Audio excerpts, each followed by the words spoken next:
আর্য প্রাতিমোক্ষ গ্রন্থ থেকে। যারা সুকেন্দ্রিক নয়, ইষ্ঠার্থ পরায়ণতার ভিতর দিয়ে নিজেকে নিয়ন্ত্রিত করতে পারেনি, অসার্থক প্রবৃত্তিগুলি বিচ্ছিন্নতায় বিভ্রান্ত চলনে চলে থাকে, যাদের আত্মম্ভরি সংক্ষুদ সন্ধিৎসায় আত্মশ্লাঘী ঔদ্ধত্যের ঔদার্যপূর্ণ গোড়ামি নিয়ে মর্যাদার প্রলোভনে কৃতিত্ব তাদের স্বাবলম্বী হয় না, অন্যের কৃতিত্বের সুবিধা নিয়ে তারা সুযোগ মতো শোষণ করে থাকে। তাই বিজ্ঞবোধী সবল ব্যক্তিত্ব নিয়ে মর্যাদায় মহিমান্বিত করে তোলে না তাদের। কুটিল কৌশলে ভ্রান্তিময়ী ভেলকি বাজদের তাক লাগিয়ে নিজেকে মহিমান্বিত করে থাকে প্রায়শই তারা। তাই যা করবে উদ্যোগী পরাক্রম নিয়ে করো, সংহতিতে সাবুদ হয়ে, যাতে ব্যক্তিত্ব স্ফুরিত হয় ধী সম্পন্ন সুদূর প্রসারী বিবেচনায়, সার্থক কুশল নিয়ন্ত্রণে। বাণী সংখ্যা 2819, 6/2/1951 সাল, রাত্রি 7:45 শ্রী ঠাকুরের আর্য প্রতিমোক্ষ গ্রন্থ থেকে বাণী পাঠ। জয় গুরু। জয় গুরু। এখন শ্রী শ্রী ঠাকুরের পুত পবিত্র গ্রন্থ নারীর নীতি থেকে বাণী পাঠ করবেন সুদূর মহারাষ্ট্র থেকে শ্রীমতী দেবারতী ভক্তামা। আমি দেবারতী ভক্তামাকে নারীর নীতি থেকে বাণী পাঠ করার জন্য আহ্বান জানাচ্ছি। জয় গুরু। জয় গুরু, শোনা যাচ্ছে। জয় গুরু। পরম স্নেহময় শ্রী শ্রী ঠাকুরের নারী নীতি গ্রন্থ থেকে পাঠ করছি। নারীর বৈশিষ্ট্য। মেয়েদের বৈশিষ্ট্যে আছে নিষ্ঠা, ধর্ম, শুশ্রূষা, সেবা, সাহায্য, সংরক্ষণ, প্রেরণা ও প্রণয়ন। তুমি তোমাদের ওই বৈশিষ্ট্যের কোনো কিছুকেই ত্যাগ করিও না, ইহা হারাইলে তোমাদের আর কি রহিল। বাণী সংখ্যা 5। ওম সত্যি সত্যি সত্যি। জয় গুরু। জয় গুরু। এতক্ষণ আমরা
সুন্দর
জয় গুরু। আমরা এতক্ষণ শ্রদ্ধেয় সুনীল কুমার মাইতিদার কণ্ঠ থেকে ভক্তিগীতি শুনছিলাম। শ্রদ্ধেয় শ্রী সুনীল কুমার মাইতিদার ইষ্টচ্ছল ও কল্যাণময় দীর্ঘায়ু জীবন প্রার্থনা করি শ্রী শ্রী ঠাকুরের রাতুল শ্রীচরণে। আমরা এখন আরেকটি ভক্তিগীতি শুনে নেব। এখন ভক্তিগীতি পরিবেশন করবেন নন্দকুমার সৎসঙ্গ বিহারের সহপ্রতিনিধি শ্রদ্ধেয় শ্রী স্বপন কুমার মাজিদা। আমি শ্রদ্ধেয় স্বপন কুমার মাজিদাকে তার ভক্তিগীতি পরিবেশন করার জন্য আহ্বান জানাচ্ছি। জয় গুরু স্বপন দা। আগে জয় গুরু শোনা যাচ্ছে তো? জয় গুরু, আগে শোনা যাচ্ছে, পরিবেশন করুন। অনলাইনে উপস্থিত সবাইকে আনন্দিত জয়গুরু জানাই। আজকের এই শুভ সন্ধ্যায় সৎসঙ্গ দিচ্ছেন শ্রদ্ধেয় লক্ষণচন্দ্র মাইতিদার একমাত্র কন্যা তারা সুন্দরী মায়ের বিবাহ উপলক্ষে পরম দয়ালে শ্রী রাতুল চরণে তাদের দাম্পত্য জীবন সুখময় হয়ে উঠুক। পরম দয়ালে শ্রী রাতুল রাঙ্গাচরণে এই প্রার্থনা জানিয়ে একটি আমি লোকসঙ্গীত পরিবেশন করার চেষ্টা করছি।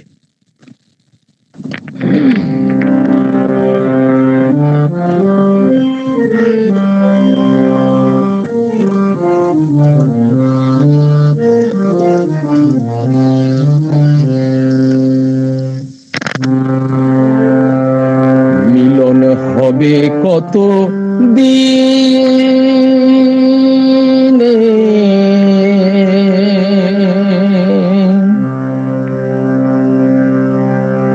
আমার মনের মানুষের সনে, আমার মনের মানুষের সনে।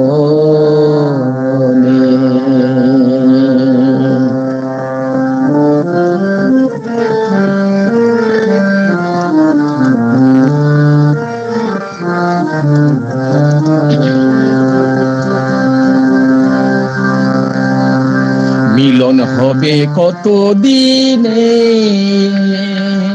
মিলন হবে কত দিনে,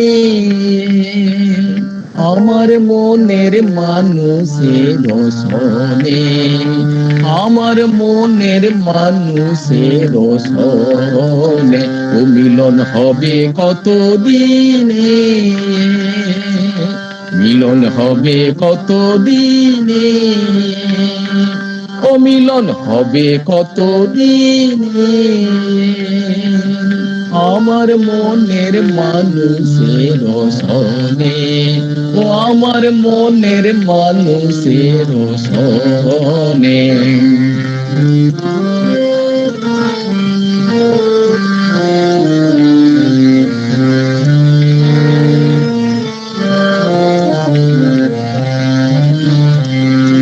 চাতক প্রায় অফার নিশি, যে আছে কালো সি, চাতক প্রায় অফার নিশি, যে আছে কালো সি, হব বলে চরণ দাসী, হব বলে চরণ দাসী, ও আমি হব বলে চরণ দাসী, ও তা হয় না কপাল গুনে,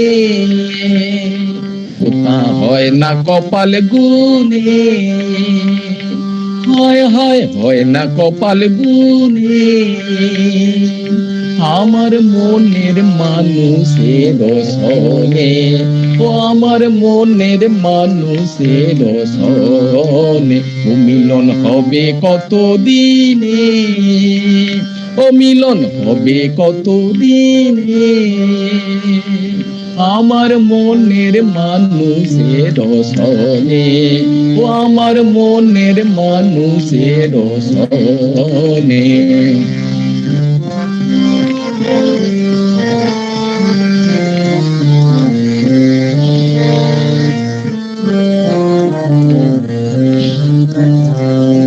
মেঘের বিদ্যুৎ মেঘে যেমন লুকাইলে না পায় অন্বেষণ, মেঘের বিদ্যুৎ মেঘে যেমন লুকাইলে না পায় অন্বেষণ, কালারে হারায়ে যেমন, কালারে হারায়ে যেমন, কালারে হারায়ে যেমন, হেরুর হেরি এ দর্পণে, হেরুর হেরি এ দর্পণে, হয় হেরি এ দর্পণে, আমার মনের মানুষের সনে, আমার মনের মানুষের সনে, ও মিলন হবে কত দিনে, ও মিলন হবে কত দিনে,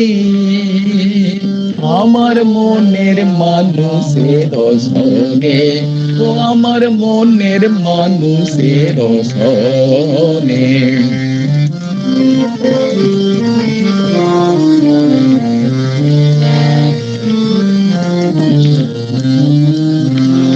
যখন ওইরূপ স্মরণ হয়, যখন ওইরূপ স্মরণ হয়, থাকে না লোক লজ্জার ভয়, যখন ওইরূপ স্মরণ হয়, থাকে না লোক লজ্জার ভয়, লালন ফকির ভেবে বলে সদাই, লালন ফকির ভেবে বলে সদাই, লালন ফকির ভেবে বলে সদাই, ও প্রেম যে করে সে জানে, ও প্রেম যে করে সে জানে, ও প্রেম যে করে সে জানে, হয় প্রেম করে সে জানে, আমার মনের মানুষের সনে, আমার মনের মানুষের সনে, মিলন হবে কত দিনে, মিলন হবে কত দিনে, ও মিলন হবে কত দিনে, আমার মনের মানুষের সনে, আমার মনের মানুষের সনে, ও মিলন হবে কত দিনে, ও মিলন হবে কত দিনে, ও মিলন হবে কত দিনে, আমার মনের মানুষের সনে, আমার মনের মানুষের সনে, আমার মনের মানুষের সনে, আমার মনের মানুষের সনে।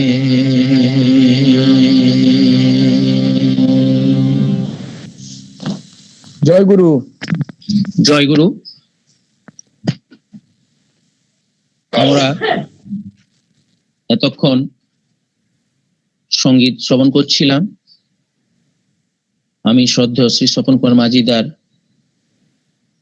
ইষ্টচ্ছল ও কল্যাণময় জীবন প্রার্থনা করি প্রভু শ্রী রাতুল শ্রীচরণে। শ্রী শ্রী ঠাকুর তাঁর দীর্ঘ 81 বছরের পবিত্র চলমান জীবনে তাঁর সমগ্র সত্তা জুড়ে ব্যক্তির ব্যক্তিত্বের উদ্গতির জন্য বারবার যে 3টি বিষয়ের উপর জোর দিয়েছেন সেগুলি হলো দীক্ষা, শিক্ষা ও বিবাহ। তাই শ্রী শ্রী ঠাকুর বলেছেন, দীক্ষা নিয়ে শিক্ষা ধরিস, আচার্যকে করে সার, আচরণী বোধ চয়নে জ্ঞানের সাগর হস না পার। সেই সাথে সাথে আমরা শ্রী শ্রী ঠাকুর ধর্ম সম্পর্কে তার যে ধারণা ব্যক্ত করেছেন, ধর্মের যে ব্যাপ্তি গভীরতা, সেটা আমরা পরবর্তী সময় শুনবো, তারা ইষ্ট প্রসঙ্গ করবেন। এবং সেই সাথে সাথে আচার্যদেব পূজ্যপাদ শ্রী শ্রী দাদার যে অভিব্যক্তি 3.5 কোটি দীক্ষা, এই সামগ্রিক বিষয় নিয়ে সংক্ষিপ্ত ইষ্ট প্রসঙ্গ করবেন। আমাদের মধ্যে আছেন শ্রদ্ধেয় গুরু ভ্রাতা গৌতম দাসদা, বড়গাছিয়া উপযোজনা কেন্দ্র মেচেদা থেকে। তিনি একজন প্রাক্তন ইউবিআই কর্মী, ব্যাংকের ম্যানেজার ছিলেন। আমি শ্রদ্ধেয় দাদাকে সংক্ষিপ্ত 10-12 মিনিটের মধ্যে ইষ্ট প্রসঙ্গ করার জন্য আহ্বান করছি। জয় গুরু গৌতম দা। জয় গুরু, শুনতে পাচ্ছেন? আগে শোনা যাচ্ছে। জয় গুরু। আমার জীবন দেবতা শ্রী শ্রী ঠাকুর, পরমারাধ্যা জগৎ জননী শ্রী শ্রী বড়মা, পরম পূজ্যপাদ শ্রী শ্রী পিতৃদেব এবং আচার্যদেব শ্রী শ্রী দাদার অমীয় আশীর্বাদে এবং পূজ্যপাদ শ্রী শ্রী বাবাইদার ঐশী প্রেরণায় আজকে এই নন্দকুমার মন্দিরের সৎসঙ্গ বিহারের যে অনলাইন সৎসঙ্গে আমাকে কিছু আলোচনা করতে বলা হয়েছে। প্রথমেই আমি জানাই, যারা এই অনলাইনে যারা উপস্থিত আছেন প্রত্যেককে আমি আমার অন্তরের রানন্দিত জয়গুরু জানাচ্ছি। কালকে আমাকে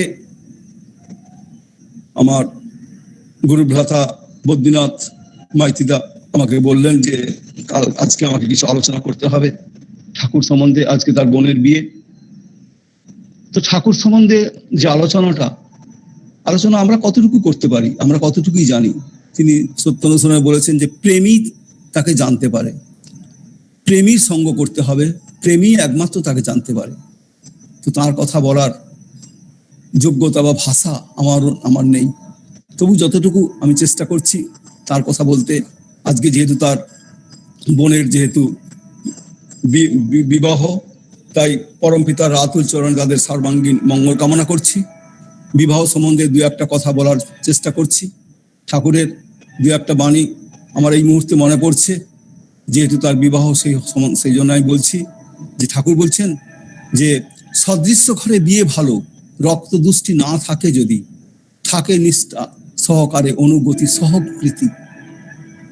সদৃশ্য ঘরে করলে বিয়ে, প্রকৃতিও তেমন রয়, জীবন যুদ্ধে সে জাতকের তেমন তরই হয় জয়।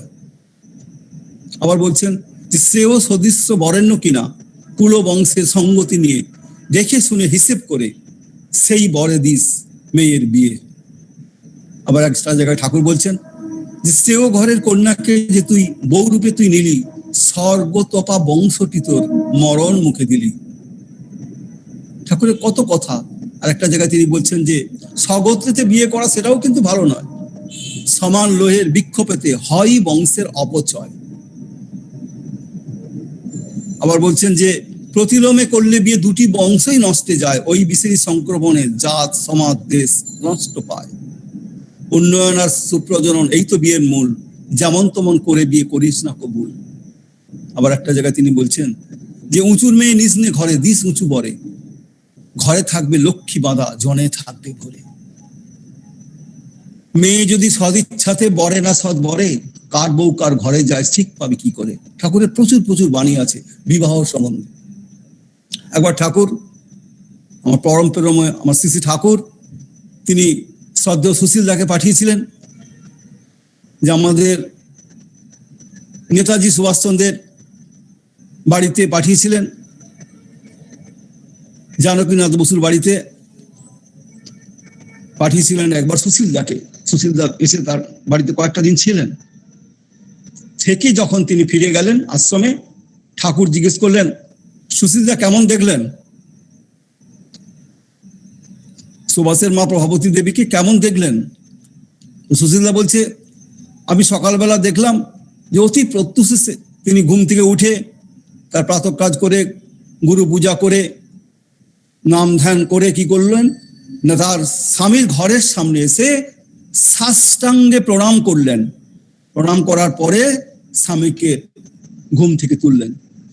তো ঠাকুর বলছেন, কি বললেন সুশীল দা? যেন ঠাকুর শুনতে পাননি। সুশীল দা আবার বলছেন, অতি প্রত্যুষে ঘুম থেকে উঠে নাম ধ্যান করে, ইষ্ট পূজা করে, তারপর তার স্বামীর ঘরের সামনে এসে গলায় কাপড় বস্ত্র দিয়ে সাষ্টাঙ্গে প্রণাম করছে, করার পরে তার স্বামীকে ঘুম থেকে তুলছে। ঠাকুর আবার একবার বললেন, কি কইলেন সুশীল দা? সুশীল দা আবার একবার বললেন। তখন ঠাকুর বলছেন, যান এই কথাগুলি জনে জনে মায়েদেরকে বলেন যে কেমন ভাবে আমাদের চলা উচিত।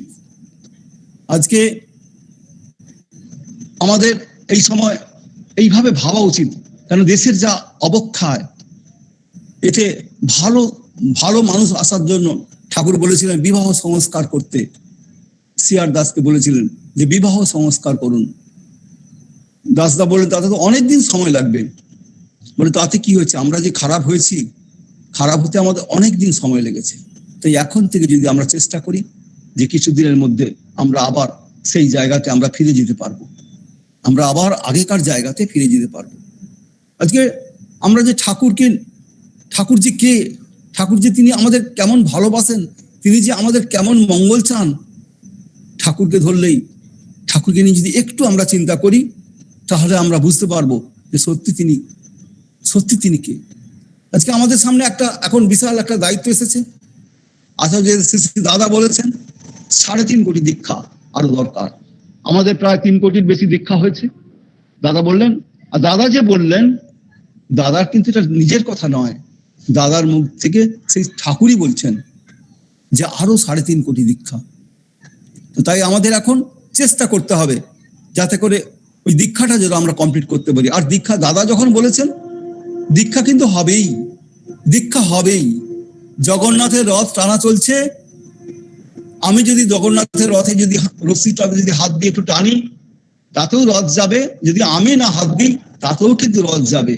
তাই আজকে দাদা যে দীক্ষা, এটি যদি আমি চেষ্টা যদি না করি, তাহলেও কিন্তু 3.5 কোটি দীক্ষা হয়ে যাবেই। তিনি যখন বলেছেন, তার মুখ দিয়ে ঠাকুর যখন বলেছেন, সুতরাং এই দীক্ষা কিন্তু হবেই।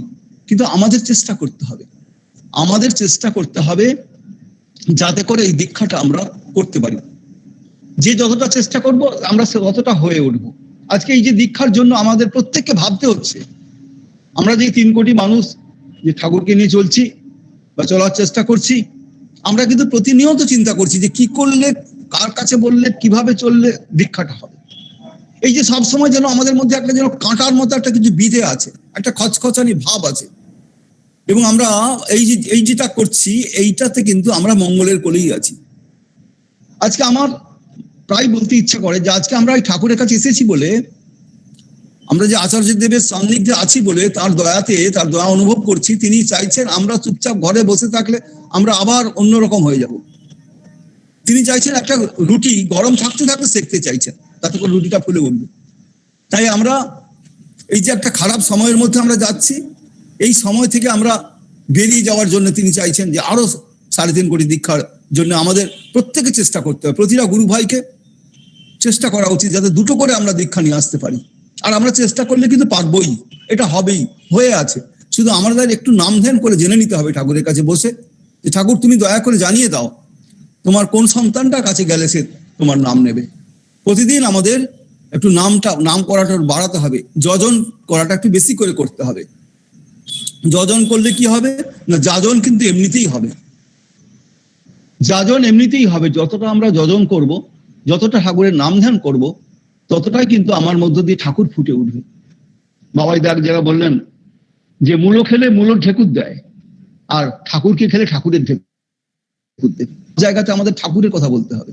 বাজারে গেছি, আনাজ কিনতে গেছি, যদি একটু সুবিধে হয়, সুযোগ হয়, তাকে দু একটা ঠাকুরের কথা হয়তো বলে দিলাম, একটু হয়তো সুযোগ পেলাম। এরকম ভাব করে প্রত্যেককে আমাদের যেখানে যেখানে আমাদের মনে হবে, সেখানে সেখানে, আমার বাড়িতে হয়তো কেউ কাজের লোক এসছে, সে কেমন আছে ইত্যাদি খোঁজ নিতে হঠাৎ করে তাকে একটু ঠাকুরের কথা বলে দিলাম। এই তো তোমার তো এই অবস্থা, এইভাবে তো তুমি চলো, একটু ঠাকুরকে নিয়ে চলো, যা যা করছো তাই করবে, কিন্তু একটু ঠাকুরকে নিয়ে চলো। ঠাকুরের কথা এইভাবে যদি আমরা জনে জনে বলতে থাকি, দেখা যাবে চেষ্টা করলে কিন্তু এই দীক্ষাগুলো হয়ে যাবেই। আর আমাদের নাম একটু বেশি করে করতে হবে। বাবাইদা বলেছেন যে দীক্ষা কেন নিয়েছি, যে নাম করার জন্য। ঠাকুর একবার বললেন যে কিরে নাম করিস তো, নাম করছিস তো? বলছে হ্যাঁ ঠাকুর করি, তবে রেগুলার হয়নি, ইরেগুলার হয়। ঠাকুর বলছেন ইরেগুলারলি যেন রেগুলার হয়, তাই আমাদের নাম ধ্যান রেগুলার করতে হবে। আসলে বড়দাও বলতেন, সঞ্জীব দাকে বলেছিলেন নাম করিস তো? আগে করি। কিভাবে করিস? তো শুনে বললেন যে চলাফেরায় জপ তো আমরা করবই, কিন্তু এক সময় বসে না নাম করলে কিন্তু কিছুই হবে না। তাই আমাদের এই মুহূর্তে এই যে সিচুয়েশন থেকে বেঁচে থাকার জন্য, বেঁচে ওঠার জন্য আমাদের এই যে প্রতিষেধক, এই যজন অর্থাৎ নাম করা, নাম করতে করতে করলে কি হবে, আমাদের শরীরে একটা প্রতিষেধক তৈরি হয়ে যাবে। আমরা সেই সেই সিচুয়েশন থেকে আমরা বেরিয়ে আসতে পারবো। এই যে একটা যে ভয়ঙ্কর অবস্থার মধ্যে আমরা আছি, তাতে বেরিয়ে আসতে পারবো। আর এই ঠাকুরের কথা, এই কথাগুলো জনে জনে আমরা মানুষকে বলতে থাকবো। বললে দেখা যাবে হয়ে যাবেই দীক্ষা। দীক্ষা হবেই, আমার বিশ্বাস যে দীক্ষা হবেই, আমরা যদি একটু লেগে থাকি, লেগে থাকলেই হবে। তার জন্য একটু বেশি করে নাম ধ্যান আমাদের করতে হবে, করলে আমাদের ঠিকই হয়ে যাবে। আজকে যার এই বিবাহ বাসরের জন্য অনুষ্ঠান, সত্যি আমি তার মঙ্গল কামনা করছি দয়াল ঠাকুরের আতুল চরণে, এবং আপনাদের সবাই মঙ্গল কামনা করে আমার বক্তব্য শেষ করছি। আপনারা সবাই সুস্থ থাকুন, স্বাস্থ্য থাকুন, দয়ালকে মাথায় নিয়ে চলুন, এই বলে আমার ছোট্ট বক্তব্যটি শেষ করছি। জয় গুরু। জয় গুরু। সদ্য দাদাকে আমাদের নন্দকুমার সৎসঙ্গ বিহারের পক্ষ থেকে আন্তরিক প্রাণনন্দিত জয়গুরু জানাই। আমি আমার প্রণাম নিবেদন করি। আশা করব আবার দাদাকে পাবো পরবর্তী সময়ে। এতক্ষণ দাদা খুব সুন্দর ইষ্ট প্রসঙ্গ করলেন, আমাদের সময় সীমাবদ্ধ, তাই বাধ্য হয়ে তাকে একটু কম সময় দিতে হলো। তিনি তার ইষ্ট প্রসঙ্গ যেভাবে করলেন, তাতে বিবাহের উপর তো জোর দিয়েছেনই। শ্রী শ্রী ঠাকুর তার জীবদ্দশায় যা চেয়েছিলেন, কিভাবে সদৃশ্য বিয়ে করতে হয় সে সম্পর্কে তিনি বিস্তারিত বলেছেন। সেই সাথে সাথে পরম পূজ্যপাদ আচার্যদেব শ্রী শ্রী দাদার উদ্দিষ্ট 3.5 কোটি দীক্ষা, সে সম্পর্কেও তিনি কিভাবে সেটা সম্ভব তার কিছু উপায়ের কথা তিনি বললেন। আমি ঠিক আছে তার সুদীর্ঘ নিরোগ জীবন প্রার্থনা করি প্রভুর আতুল শ্রীচরণে। শ্রী শ্রী ঠাকুর তা হলেন ভাবগ্রাহী জনার্দন। আমরা যে ভাব নিয়ে চলবো, তিনি সেই ভাব নিয়ে আমাদের মধ্যে আসবেন। ঠাকুর মাঝে মধ্যে বলতেন যে আমাকে ঠাকুর বলে কি হবে রে?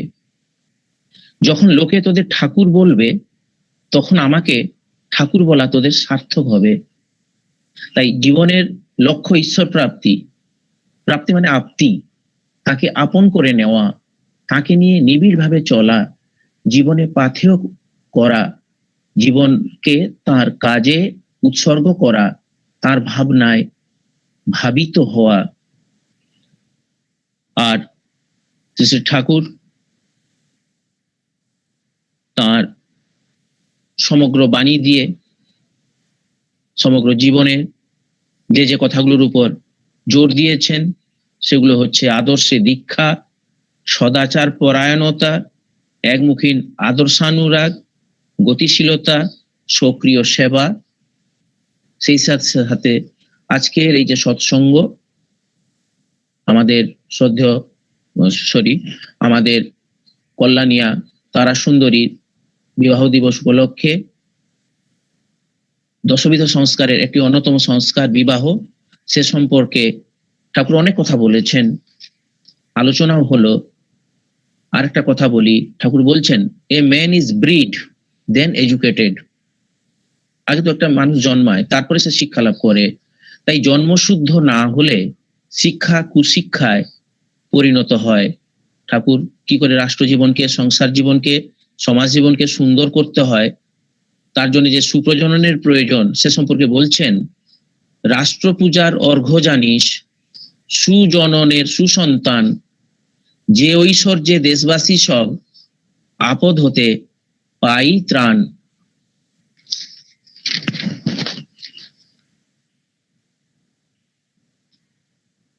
তারপরে আমরা বলবো যে ঠাকুর আরেকটা এটা একটা প্রচলন আছে যে men should run after glory and women after man. এটা নেপোলিয়ান বলেছিলেন। আমাদের মধ্যে আছেন আজকে শ্রদ্ধেয় রুচিনন্দন চক্রবর্তী মহোদয়, আমরা তাকে পরে ডাকবো ইষ্টপ্রসঙ্গ করার জন্য।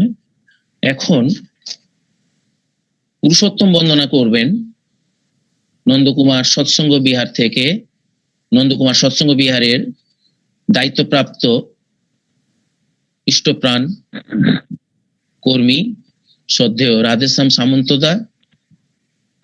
তিনি সপ্রতিঋত্বিক এবং আপনারা সবাই জানেন তিনি দেওঘরে আনন্দবাজারে যে পুত পবিত্র দায়িত্ব, সেই দায়িত্বের সাথে যুক্ত। আমি শ্রদ্ধেয় দাদাকে আমার আনন্দিত জয়গুরু প্রণাম জানাই এবং তাকে সেই সাথে আহ্বান করব তার পুরুষোত্তম বন্দনার জন্য। জয়গুরু রাধেশ্যাম দাদা।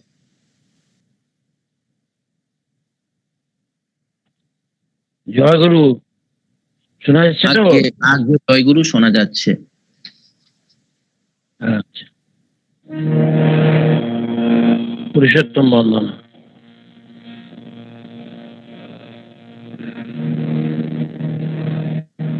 ত্বং হিষ্টং হৃদয়োৎসবং শ্রীবিগ্রহং বৈশিষ্ট্যপূরকং সমষ্টিউৎসারকং একাচার্যং সুজলোষান্তহামিশ্বরং প্রকটপরায়ণং নিখিল জগৎ জীব জীবন বিচিস্পন্দিতং ভক্ত্বা ভক্ত্বা সর্বগং পরমদৈবতং নরং নারায়ণং বৎস কূর্মকৌল নিসিংহ বামন সুধীরং রামকৃষ্ণ বুদ্ধ যীশু মোহাম্মদরূপায়িতং চৈতন্য রামকৃষ্ণানুকূলং পূর্বতনী পুরকং শাশ্বতং বর্তমানং।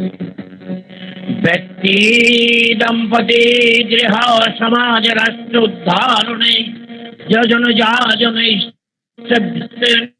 প্রবর্তকং পার্থবদেশ নিয়ন্ত্রণে বর্ণাশ্রমানুশাসকম আর্য চিরায়নম আর্য কৃষ্টিদূর্য ধ্বনিত পুল্লিলিখিতম আর্য ভূমিধূলি পাবন চিতানন্দকম সকল শিল্প বিজ্ঞানযুতম পূর্ণং পরণং পরাৎপরকম ধর্মো গ্লানিতস্ত ভুবনে ভিত্তি ঘূর্ণনে সকল ব্যাধ ব্রাহ্মণ সধর্ম স্বাবকম পুরম তমিষ্টম মেতমবদ্ধিয়ম যুগাসমনোত্তমম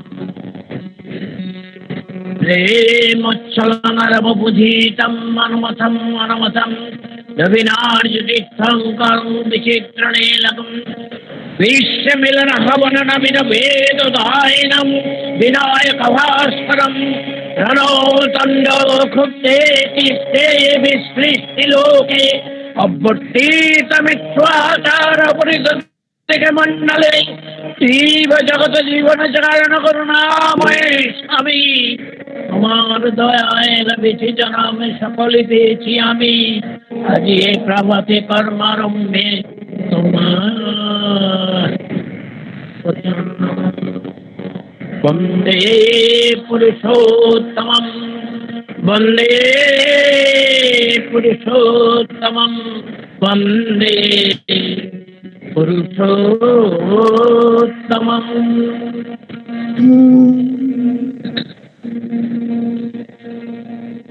জয় গুরু। আমি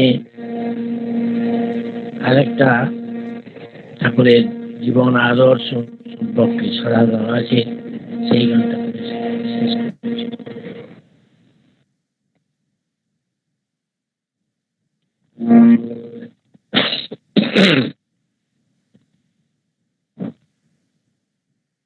আদর্শ।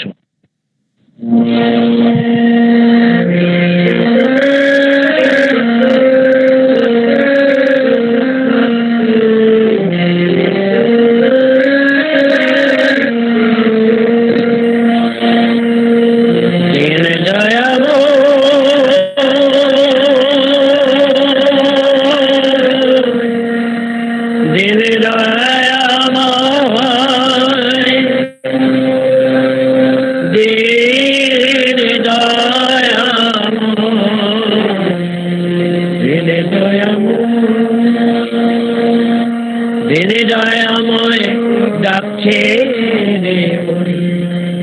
এখনো তুই ওঠে জেগে,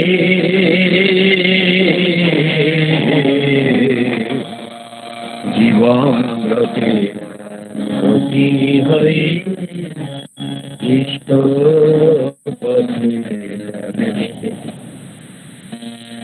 যিনি দয়াময় ডাকছে রে, যিনি দয়াময় ডাকছে রে, এখনো তুই ওঠে জেগে, জীবন ব্রতে অতি হয়ে ইষ্ট পথে চলে রে।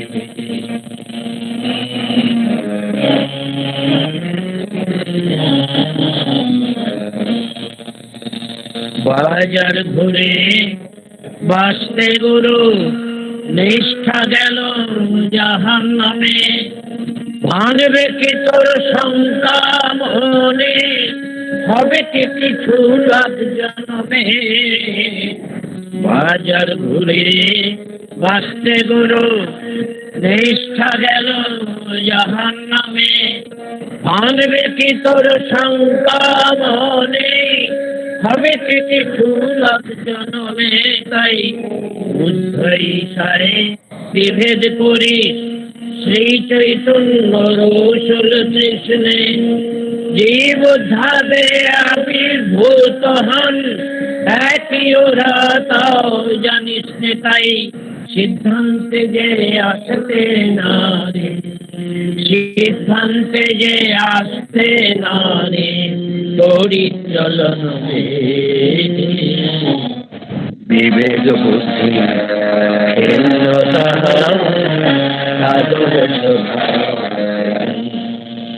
বিবেক বুদ্ধি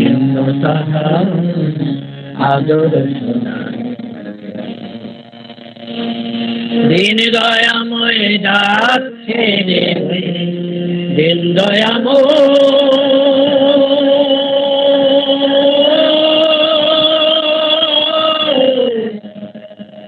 দিন দয়াময়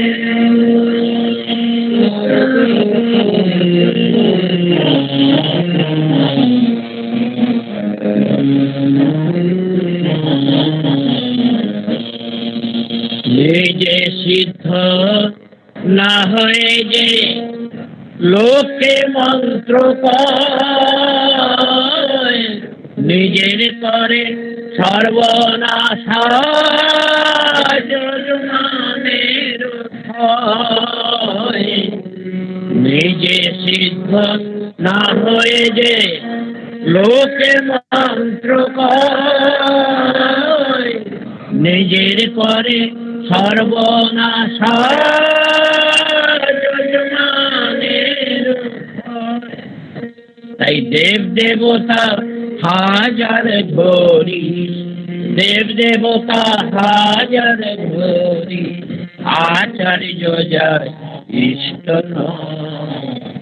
কষ্ট করো রাখি, জীবন চলারে কষ্ট করো বুঝে রাখি, জীবন চলারে। তাহলে কি হবে উপায়? ঠাকুর বললেন পুরুষোত্তম আসেন যখন সব গুরুরই সার্থকতা, পুরুষোত্তম আসেন যখন সব গুরুরই সার্থকতা, তাহলে আসে না তো গুরু ত্যাগের ভিন্ন কথা। পুরুষোত্তম আসেন যখন সব গুরুরই সার্থকতা, তাকে ধরলে আসে না তো গুরু ত্যাগের ভিন্ন কথা। তাই দ্বন্দ্ব বাধা বিঘ্ন দলি, দ্বন্দ্ব বাধা বিঘ্ন দলি, দক্ষ কুশল করিতে লাগে। গুরুরাদে পালন যে সেথায় তোর কীর্তি যাবে। গুরুরাদে পালন যে সেথায় তোর কীর্তি যাবে। দিন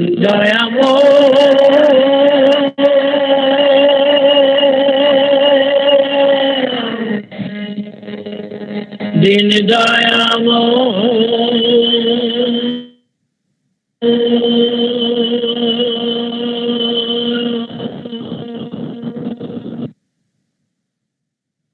জয় গুরু। জয় গুরু। এতক্ষণ শুধু রাধেশ্যামদা পুরুষোত্তম বন্দনা করলেন এবং ঠাকুরের ছড়ার গানও করলেন। তাকে আমি প্রাণান্বিত জয়গুরু জানাই সকলের পক্ষ থেকে। আমি ব্যক্তিগত প্রণাম নিবেদন করি। বহ ধাতু থেকে বিবাহ কথাটির উৎপত্তি, প্রকৃষ্ট রূপে বহন করা।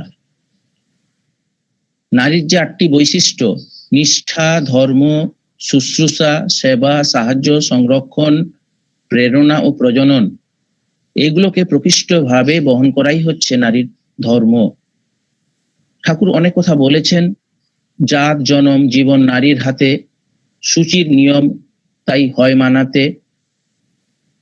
আবার বলছেন প্রতি প্রাণা দক্ষা নারী, সেবা সুন্দর তৃপ্তি চলন, পুরুষ বুকে দীপ্তি আনে, বৃদ্ধিতে দেয় উপঢৌকন। এহেন বিবাহকে ঠাকুর দুভাগে ভাগ করেছেন, স্বগোত্রীয় বিবাহ, সবর্ণ বিবাহ, অসবর্ণ বিবাহ। অসবর্ণ বিবাহকে আবার দুভাগে ভাগ করেছেন, অনুলোম বিবাহ আর প্রতিলোম বিবাহ। ঠাকুর প্রতিলোম বিবাহকে নাকচ করেছেন। তিনি বলছেন যে সব পাপের প্রায়শ্চিত্ত আছে, কিন্তু প্রতিলোম বিবাহে কোনো ক্ষমা নেই। প্রতিলোম জাত ছেলেদের বিবাহ নিষিদ্ধ, আর প্রতিলোম কন্যা পরপর 7 পুরুষ শ্রেয় বরে বিবাহ করলে প্রতিলোম কন্যার প্রতিলোমের কুপ্রভাব দূর হতে পারে। যাজ্ঞবল্ক্য স্মৃতি, যাজ্ঞবল্ক্য সংহিতা প্রথম খণ্ডে প্রথম অধ্যায়ে এটা আছে।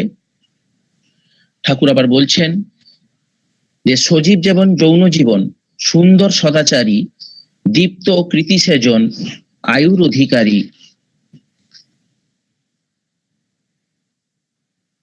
এমনি আমরা বলি, ঠাকুরের কথাতেই বলবো, সংসার সুখের হয় রমণীর গুণে। সেই সাথে সাথে ঠাকুর একটা কথা ধরিয়ে দিয়েছেন, সেটা হচ্ছে উপযুক্ত পতি যদি মিলে তার সনে। এই যে সুপ্রজনন, সুবিবাহ, সুসদৃশ বিবাহ, এরপর ঠাকুর তার যে দশবিধ সংস্কার, তার একটা সংস্কারের কথা হচ্ছে এই বিবাহ। আমরা যদি প্রাচীন কালে প্রবেশ করি তাহলে দেখব সুদূর গ্রিক দেশে সক্রেটিসের সুযোগ্য শিষ্য প্লেটো, তিনি এই সুপ্রজননের উপর খুব জোর দিয়েছিলেন। তখন যারা দার্শনিকরা ছিলেন, একমাত্র তাদেরই তিনি এই অধিকার দিয়েছিলেন সংসার করার, বিয়ে করার। কিন্তু শ্রী শ্রী ঠাকুর খুব বাস্তববাদী। তিনি সবার বিয়ে অনুমোদন করেছেন একমাত্র প্রতিলোম বিবাহ ছাড়া, এবং প্রতিলোমী যারা তাদেরকে বাদ দিয়ে, এবং তার কতগুলো বিধি নির্দেশও দিয়েছেন এই সামগ্রিক আলোচনা নিয়ে আজ করবেন। আজকে আমাদের মধ্যে উপস্থিত আছেন সুদূর শ্রীধাম দেওঘর থেকে শ্রদ্ধেয় ঋচিনন্দন চক্রবর্তীদা। তার নতুন করে পরিচয় দেওয়ার প্রয়োজন আছে বলে মনে করি না, তবুও একটু বলতে হয়। তিনি দেওঘর যে সংস্কৃতের প্রাক্তন অধ্যাপক এবং যিনি সমবেত বিনতি প্রার্থনার সময় সংস্কৃতে বাণী পাঠ করেন, আমরা সবাই সাগ্রহে শুনে থাকি। সেই সাথে সাথে তার একান্ত একটা পরিচয়, যদিও তিনি নিজ গুণে অনন্য, ঠাকুরের একান্ত পার্ষদ প্রয়াত শ্রী শ্রদ্ধেয় ননীগোপাল চক্রবর্তী মহোদয়ের সুযোগ্য সন্তান শ্রদ্ধেয় ননীদার অনেক কথা, অনেক স্মৃতি ঠাকুরের পার্শ্বদ হিসেবে আমরা জানি, আমরা ইষ্ট আলোচনা করি। আমি শ্রদ্ধেয় আর সময় নষ্ট না করে শ্রদ্ধেয় ঋচিনন্দন চক্রবর্তী দাকে আমার বিনম্র প্রণাম জানিয়ে, রানন্দিত জয়গুরু জানিয়ে তাকে আহ্বান করব ইষ্ট প্রসঙ্গ করার জন্যে। তাকে 30 থেকে 35 মিনিট আমরা সময় দিতে পারি। আগে জয়গুরু। জয়গুরু। জয়গুরু।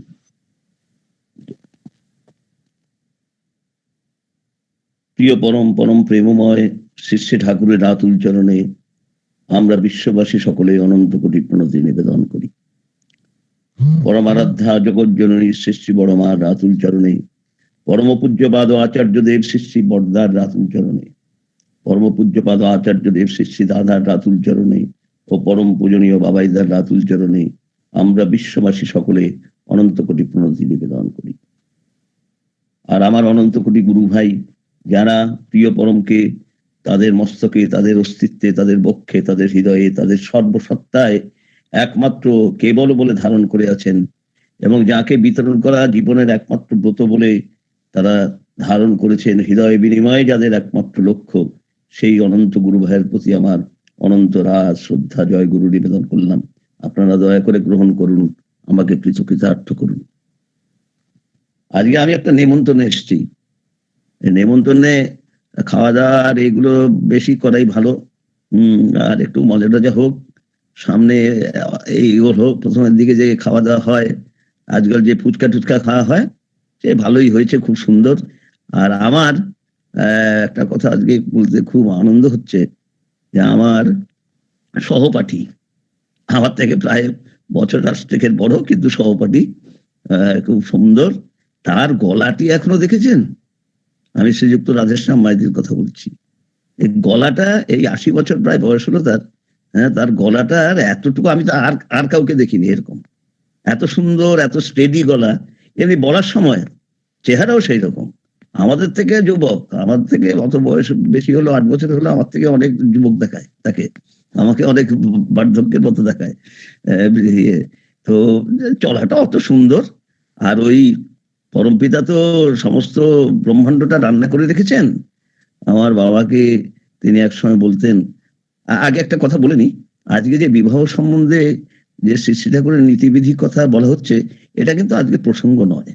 সেজন্য আমি এত সুন্দর গৌতম দা বলছিলেন, আমি সেগুলোকে সমর্থন কেন, আমি সেগুলোকে মনে প্রাণে গ্রহণ করলাম। কিন্তু আজকে তাদের বিবাহ সম্বন্ধ হয়ে গেছে এবং বিয়ের পিড়িতে বসেও গেছে মনে হয় তক্ষণে, খুব সম্মত। সুতরাং আজকে কেমন করে বিয়ে করতে হবে সেটা আজকে থাকুক, সেটা আরেকদিন এসে বলা যাবে। এই বিবাহোত্তর যুগে পর্বে তারা কি আচরণ করবে সেটা নিয়ে পরে আমি একটু আলোচনা করব। তো রান্নার কথা বলছিলাম রাধেশ্যামদার, এবং শুধু তো রাধেশ্যামদার রাঁধুনি না, তার থেকেও তার বাড়ির অনেক অনেক বড় রাঁধুনি ছিলেন। তার আমি প্রয়াত বলি না, প্রয়াত শব্দ আমি পছন্দ করি না। তারা জীবন্ত হয়ে আছেন, আমাদের স্মৃতি কেন আমাদের চর্চার মধ্যে আছেন। যার চর্চা যত বেশি হয় তিনি তত জীবন্ত। প্রিয় পরমের চর্চা সব থেকে বেশি হয়, সেই জন্য তিনি চিরজীবন্ত। প্রয়াত বলার দরকার নেই কোনো, আমরা তার নাম উচ্চারণ করবো, শ্রদ্ধেয় বলি, যাই বলি। যেমন আমাদের শ্রদ্ধেয় যজ্ঞেশ্বর সামন্তদা, আমি মাইতি বলে ফেলেছিলাম ভুল করে, সামন্তদা, তিনি যে কত বড় রাঁধুনি ছিলেন। একটা গোটা আনন্দবাজার, তখন কিচ্ছু ইনফ্রাস্ট্রাকচার নেই, কিচ্ছু না। উনি প্রত্যেকটা উৎসব কেমন সুন্দর করে, আর লম্বা চওড়া মানুষ, হ্যাঁ, একবারে মিষ্টি, অথচ ব্যক্তিত্ব ছিল কি ভালো লাগতো না, কি অপূর্ব। সেই মানুষটি আনন্দবাজারটাকে কেমন সুনিয়ন্ত্রিত ভাবে তিনি পরিচালিত করতেন এবং সবাইকে তৃপ্তিতে ভরে দিতেন। তার যখনই উৎসব হতো তিনি আসতেন। তো তারই তো পুত্র, সেই সংস্কারই তো এসছে। বিবাহ সংস্কারের মধ্যে দিয়েই তো এই এখানে এই রাধেশ সর্দার, যজ্ঞেশ সর্দার কেমন ভাবে এসছেন সবাই আপনারা পরিচিত তার সম্বন্ধে। শ্রী শ্রী বরদা মহাপ্রাণের পরে 1990 দশের শেষের দিকে রাধেশ সর্দার এখানে শ্রী শ্রী রাধাকে গান শোনাতে কয়েকদিন কীর্তনও করছেন নাট মণ্ডপে। এই দৃশ্য আমরা দেখেছি। অত সুন্দর গলা, একরকম গলা আছে, একদম একরকম গলা। তো বাবার কথা বলছিলাম, একদিন জ্যোতি আশ্রমে তখন বাবা ঢুকে গেছেন, জ্যোতি আশ্রম শুরু হয়ে গেছে 29শে অক্টোবর 1948 সালে জ্যোতি আশ্রমে। তখন বাবা যে কি করবেন সেটা তো ঠাকুরের হিসাবের মধ্যে। তিনি বাবাকে একসময় বলেছিলেন, তোমাকে 500 বছর পরে কোথায় রাখতে হবে, আমাকে এখন থেকে তাই হিসাব করে রাখতে হচ্ছে। সুতরাং তিনি কি হিসাব করে রাখছেন তিনিই জানেন। বাবা যে জ্যোতি আশ্রমের রান্না করবেন এবং ঠাকুর ভোগ ওখানে তৈরি হবে, সেইটা তো তার, এবং সেই ভোগ তৈরি হওয়া একটা রাঁধুনির ভোগ তৈরি হওয়ার ব্যাপার শুধুমাত্র সেইখানেই সীমায়িত নয়। এইটি কয়েকদিন যাওয়ার পরে ঠাকুর বাবাকে বলছেন যে রান্নাটা খুব ভালো করে শিখে রাখতে হয়। এই যে যাদের বিয়ে হচ্ছে আমি তাদেরকে জন্য বলছি, রান্নাটা খুব ভালো করে শিখে রাখতে হয়, বাবাকে ঠাকুর বলছেন। এটা উপস্থিত সবাই, সব কর্মী, স্থানীয় সব, তারা সহজভাবে নিয়েছেন। কারণ কর্মীদের প্রতি একটি স্থায়ী নির্দেশ যে এইগুলো যেন পরমুখাপেক্ষী হয়ে না থাকে, তারা যেখানেই যাক কোনো অসুবিধার মধ্যে না পড়ে। এবং একসময় সপাক খাওয়ার অভিধান ছিল কর্মীদের জন্য। সুতরাং সেই রান্নাটা তো কর্মী মাত্রই শিখবেন, শিখে রাখতে হয়, এটা তো স্বাভাবিক কথা। কিন্তু তার সঙ্গে সঙ্গে দ্বিতীয় অংশটা ঠাকুর যে বললেন, বিশেষ করে বেটা ছেলেদের রান্নাটা খুব ভালো করে শিখে রাখতে হয়, বিশেষ করে বেটা ছেলেদের। সবাই তখন কান খাড়া করলো, সচকিত হইল, এই কথা ঠাকুর কি বলছেন। বাড়ির মায়েরা রান্না করেন, তারা সবাইকে খেতে দেন, মায়েদেরই রান্নার ব্যাপারটা একচেটিয়া তাদের। তো এইখানে তো ঠাকুর একটু অন্যরকম কথা বলছেন। ঠাকুর তো বিধি তো সবসময় বাম, মানে আমরা যদি ডাইনে যাই তিনি বামে যাবেন, তো তিনি অন্য কথাই বলবেন। কি তিনি তো জানেন যে সবার মধ্যে একটা উৎসুক জিজ্ঞাসা জেগেছে। তিনি বলছেন বাবাকে, কেন জানিস, পরমপিতা এইটার সাথে ওইটা মিলায়, ওইটার সাথে ওইটা মিশায়, বিভিন্ন টেস্টি আইটেম রান্না করে রাখিছেন। এরকম করে মাথা ঘুরিয়ে দেখাচ্ছেন। কোনোটারে সূর্য কও, কোনোটারে চন্দ্র কও, কোনোটারে অন্য গ্রহ নক্ষত্র কও। যে এই রান্নাটা ঠিক পারে সে ওই রান্নাটা সহজে বোঝে। সমস্ত ব্রহ্মাণ্ডের যে সৃষ্টির বিন্যাস সেইটি একটি ছোট্ট কথার মধ্যে দিয়ে প্রকাশ করলেন। যা আছে ব্রহ্মাণ্ডে তাই আছে পিণ্ডে, যা কিছু পুরো কসমসে আছে সবকিছুর নমুনা কিন্তু এখানে তিনি করে রেখেছেন। সেটার আর বিস্তারণে যাওয়ার এখন সময় নেই, আরেকদিন এটা নিয়ে করব। কিন্তু আজকে সেই রাধেশ সন্ধ্যা, সেই রান্নাটা শুধু আনন্দবাজার না, এখানে প্রিয় পরমের আশীর্বাদে, দাদার আশীর্বাদে তিনি কত জায়গায় কত ভাবে যে রান্নার ব্যবস্থা করেন। তিনি ওই নিজে খুন্তি চালান না হয়তো, যেহেতু অন্য ব্যাপার আছে সবই জানেন, কিন্তু যেভাবে তিনি গাইডেন্স তিনি দেন, গাইড করে নিয়ে যান যেভাবে, সেইটাই বেশি দরকার, সেটা বেশি প্রয়োজনীয়। কোনটার পরে কোনটা কি দিবি, কতটা দিবি, কেমন ভাবে রাঁধবি, এই নির্দেশ যদি দাঁড়িয়ে থাকে কেউ দেন, তাহলে আর কি বাকি থাকলো, সবটাই তো প্রায় হয়ে গেল। খুন্তি চালানোর থেকেও যেন সেটা বেশি। তো এই রান্নাটা তো তিনি জানবেনই, তার বাবার কাছ থেকে নেওয়া। এবং প্রিয় পরমের এই প্রতীকী একটা যে জীবনের আচরণ, সেইটি তার মধ্যে এমন সুবিন্যস্ত যে আজকের দিনও যে প্রায় 80 বছর বয়স হলো, একই কাজ করে যাচ্ছেন। এবং তার মধ্যে দিয়ে এই গান, এমন ভাবে ছড়ার গান পরিবেশন। আমার একটুখানি হিংসা হচ্ছিল যখন পুরুষোত্তম বন্দনাটা করছিল, কারণ আমি হয়তো সংস্কৃতের ছাত্র, সেই জন্য আমারও করতে ইচ্ছা হচ্ছিল সাথে। যদি ফোন না থাকতো তাহলে আমি একসাথে সেটাতে যোগ দিতাম। এখন কথা হলো, আজকে আমার বৈদ্যনাথ আমার সন্তান থেকেও বেশি নিমন্ত্রণ করলো তার বোনের বিয়ে। একটা আমরা বাড়িতে বোনের বিয়ে, মেয়ের বিয়ে সব দিয়েছি। এইটা একটা একটা অনুষ্ঠান, জীবনের অনুষ্ঠান যতগুলো, তার মধ্যে পবিত্রতম অনুষ্ঠান, নিজের বিয়ের থেকেও যেন বোনের বিয়েটা আরো বেশি পবিত্র। এইটি সুন্দরভাবে আর সব দিক দিয়ে ঠাকুরের আশীর্বাদ নিয়ে সে এগিয়ে এখন তার বোন সেই বিয়ের পিড়িতে বসছে। এই বিবাহিত জীবন এ যাত্রা শুরু হয়েছে। এবং সংস্কারগুলো যে কথা শুনছিলাম, আমাদের গৌতমদার কাছেও শুনছিলাম, আর আরেকজন কে আছেন, প্রদ্যোৎদা, হ্যাঁ, এদের কাছেও শুনছিলাম। সংস্কারগুলোর মধ্যে আমরা দেখতে পাই যে গর্ভাধান থেকে আরম্ভ করে পরে বিবাহ হলো শেষ সংস্কার, দশম সংস্কার। কিন্তু এইটিকে বিপরীত ভাবে ধরতে হয়। প্রথমেই বিবাহ সংস্কার, তারপরে গিয়ে গর্ভাধান সংস্কার। কেন? যে বিবাহ না হলে তো গর্ভাধানের ব্যাপার নাই। সেই জন্য বিবাহ সংস্কারটা যদি ঠিকভাবে পালিত না হয়, তাহলে ওই গর্ভাধান থেকে বাকি যে সমাবর্তন পর্যন্ত বাকি 9টি সংস্কার যেটি, এইটি কোনোদিনও ঠিকভাবে হতে পারে না। এটা সুপার সায়েন্স।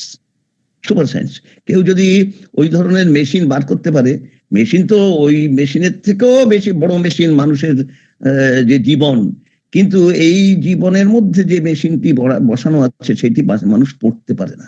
সেই জন্য বাইরের মেশিন দিয়ে যেটা বেরিয়ে আসছে, এই যে স্থূল মেশিন দিয়ে, সেইটাকেই বেশি প্রামাণিক, বেশি গ্রহণযোগ্য মনে করে। জীবনের বিজ্ঞানসম্মত যে মেশিন বসানো আছে সেইটিতে সন্দেহ যুক্ত হয়ে ওঠে, মানুষ সন্দিগ্ধ হয়, এটা কি ওটা, ওটা কি এটা, এরকম নানান প্রশ্ন। আরে বাবা, যদি তোমার এই প্রজনন বিজ্ঞান বিবাহটি হোক, যদি সবকিছুর একটি মাত্র উত্তর পেতে চাও সদর্থক, তাহলে তুমি মাটিতে যাও। যে মাটিতে যেমন ফসল হওয়ার দরকার, সেই মাটিতে সেই বীজ দিয়ে সেই ফসলই হবে, অন্য ফসল হবে না। এবং মাটির ধর্ম যা, সেইটি যদি পূর্বাপর সঠিকভাবে বজায় না থাকে, তাহলে কি হয়? এইবার আমি ছোট্ট করে ঘটনাগুলোতে আসছি। আমার বাবা তখন, বাবার কথা এই জন্যই বলি যে ঠাকুর বলতেন, charity begins at home but it should be expanded. সেটা ছড়িয়ে দিতে হবে। ঘরেই আছে, ঘরেই গঙ্গা বইছে, তো দূরে গেল যাবো স্নান করতে, সেই অবস্থা। বাবা তখন জ্যোতি আশ্রমে থাকেন, বাড়িতে আসেন না, মাঝে মাঝে 10-12 দিন পর একবার গেটের থেকে দেখা করে যান। ঘুরতে বেরিয়েছেন, তখন দেখা করে যান। একদিন হঠাৎ খেয়াল করছেন, এখন যে আমাদের সায়েন্স কলেজ, যেখানে যারা এখানে এসছেন তারা জানেন, সেইখানে ছিল আমাদের ভাড়া বাড়িতে ভাড়া থাকতাম। সেইটি গেট থেকে মূল বাড়িটা বেশ দূর। ওইখান থেকে হঠাৎ বাবা দেখতে পাচ্ছেন যে বাড়ির যে রেলিং, সেই রেলিং এর ওইখান দিয়ে একটা গাছ। কি গাছ? বাবা মাকে জিজ্ঞাসা করলেন, মা গেটের ভেতর থেকে এসে দাঁড়িয়ে কথা বলছেন।